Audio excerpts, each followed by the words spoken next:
Welcome back to the Sarah Jane Mee Show here on Sky News. World leaders and high-profile guests have been sparring over the issue of climate change at the World Economic Forum in Davos. Prince Charles spoke this afternoon, and he said that global warming is one of the greatest threats humanity has faced. Meanwhile, Donald Trump dismissed climate activists as perennial prophets of doom. This afternoon, we're asking, is Davos a force for good? Is it a place where the global elite can bring about real change, or is it a place for the super rich to massage their egos, shall we say? Joining me now is the Course Director of Environmental Sustainability and Green Tech at Keele University, Dr. Sharon George, and the Visiting Professor of Forecasting and Innovation at London South Bank University, James Woodhusen. Good afternoon to you both. James, I'll come to you first, if I may. Davos celebrating its 50th year. If you look back at its legacy, do you think real change and innovation comes from it?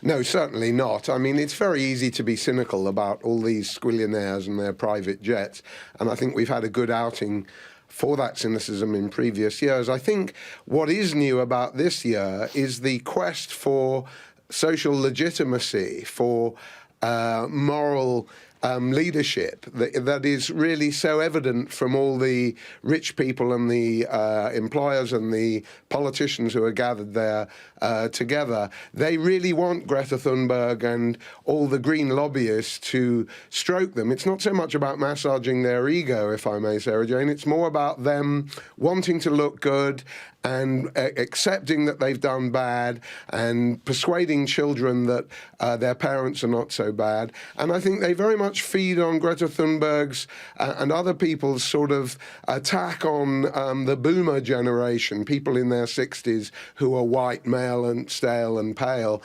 They indulge that kind of criticism of themselves because it makes them feel more legitimate with the masses. I don't think it's going to achieve anything in terms of fixing climate change. It's more a sociological exercise for protest groups and for the elites.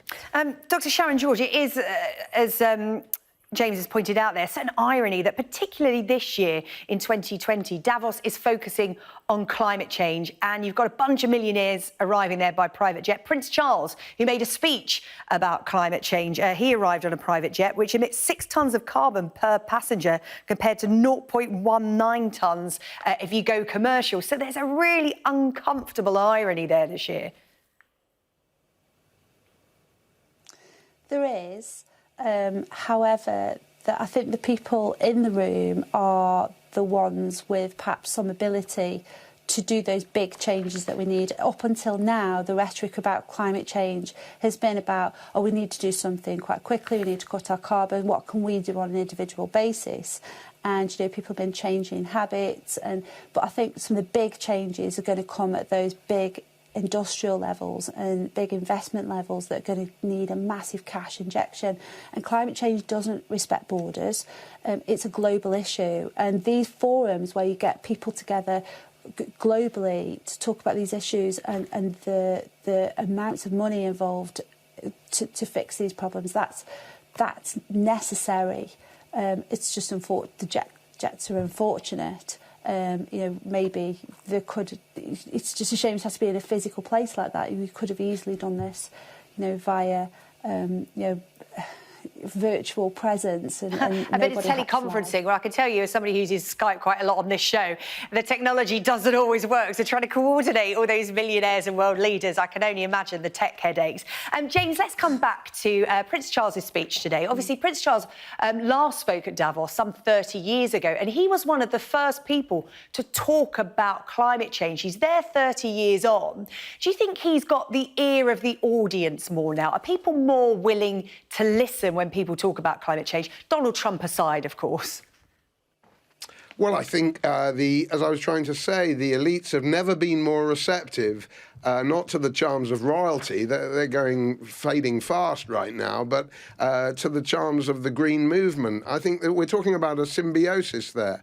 You know, they love to be criticised by younger people because they feel that they should, you know, impose austerity upon us all, and that's what Greta Thunberg is calling for, I'm afraid to say. If you look at her 3 demands, ones. The most striking of them is that we should exit all fossil fuels now. And I'd like to know what Sharon George thinks about that. It's very Extinction Rebellion. It would mean that people in Egypt, in India, in China, truck drivers in Africa and in Nigeria, they couldn't go anywhere and do anything if we followed the Thunberg program. And I think there's lots of forces in the world that would like to stem the industrialization and the automotive revolution in developing countries. And I think there's much more in common between the elites and their critics at Davos than people imagine. I think we've got to go beyond just saying, you know, they're all private jets and they're all too rich. That might be a problem, but we've heard all of that. What is new is the way there's a convergence, a confluence between environmentalism and royalty and large-scale capitalists in trying to agree that the way forward is fewer fossil fuels, less transport, no air travel. We've all got to go by train. We can't get to America unless we row there. And this is very backward. And yet the forces that want to turn the clock back in this way are still very evident, especially in Europe, I would say. Now, where Greta Thunberg is right, I wonder if Sharon would come back on this, is that the progress towards decarbonisation of the electricity supply is haltingly slow throughout the West. And if you try to bring renewables to heat processes, like in the heavy industries that Sharon talks about, cement, steel, that kind of stuff, then you'll find that solar and wind are making a negligible contribution to that, as they will do to transport. So there is very slow progress. She's right to protest about that. Well, let's bring in Sharon on those points then, because, you know, at this year's forum, you've got Greta Thunberg. I mean, we saw Prince Charles eager to have his picture taken with her at the forum. You saw Greta Thunberg calling for immediate action, get out of fossil fuels now. Prince Charles as well was probably more direct and talking about action than ever before, saying we need new green taxes. People aren't talking around the subject. They're talking about radical, immediate measures. Sharon, what are your thoughts? There's no mistaking that climate change isn't something we're preventing anymore. It's happening, and it is affecting people around the world. And people are losing their lives now because of climate change. And already, like UNICEF came out with a report last year that said there were around about 6 million people that have lost that have, you know, climate change refugees. And this is an issue that's going to keep going up, and it is an urgent issue now. We're warming the planet, the seas are getting hotter, we're seeing more storm surges, we're seeing fires, and this has an economic impact. So this is going to cost us already. We've seen the fires in Australia costing, I think the estimate was something like 100 billion just from those fires. So, you know, make no mistake, if we do nothing and just carry on as we are now, that we are going to get hit financially, and through things like our ability to grow food and through human migration and loss of life.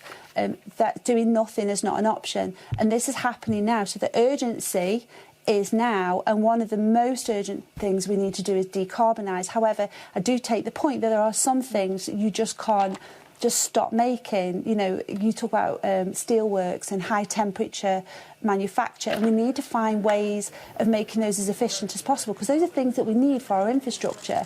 But there are a lot of things that we can look at decarbonising and doing more efficiently and doing differently. And I think where we need to invest is in that infrastructure and that innovation, and that isn't going to come cheap, but it's in the long run we're looking at the unthinkable. We're in uncharted territory here, where the planet is heating. It's heating at a rate that we've never seen before.